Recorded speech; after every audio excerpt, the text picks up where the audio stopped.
اس سوچ کے ساتھ آگے بڑھو کہ اللہ نے یقیناً بہترین ہی سوچا ہوگا۔ میں روز گناہ کرتا ہوں، وہ روز چھپاتا ہے اپنی رحمت کے سائے میں۔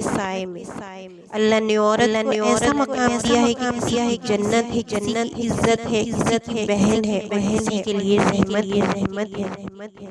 اللہ تعالیٰ فرماتا ہے، میں بہتری سے پہلے دیری کرتا ہوں۔ بدلہ لینے والوں سے مت ڈرو، معاف کرنے والوں سے ڈرو، کیونکہ ان کا بدلہ اللہ لیتا ہے۔ اپنے صدقات کو چھپاؤ، اپنی مشکلات کو چھپاؤ اور اپنی بیماری کو چھپاؤ۔ لفظوں کا استعمال حفاظت سے کرنا چاہیے، یہ ہماری پرورش کا بہترین ثبوت۔ 70 ماؤں جتنا پیار کرنے والا رب آزماتا بھی ہے تو بے انتہا نوازنے کے لیے۔ رزق اور عزت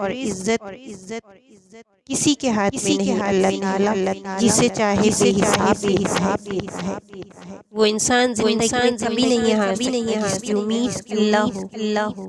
اگر نماز کے بغیر سکون ملتا تو اللہ کبھی بھی اسے فرض قرار نہ دیتا۔ اس باپ کے سامنے کبھی عقل کم مت چلو کہ جس نے تمہیں زندگی میں ہاتھ پکڑ کر چلنا سکھایا۔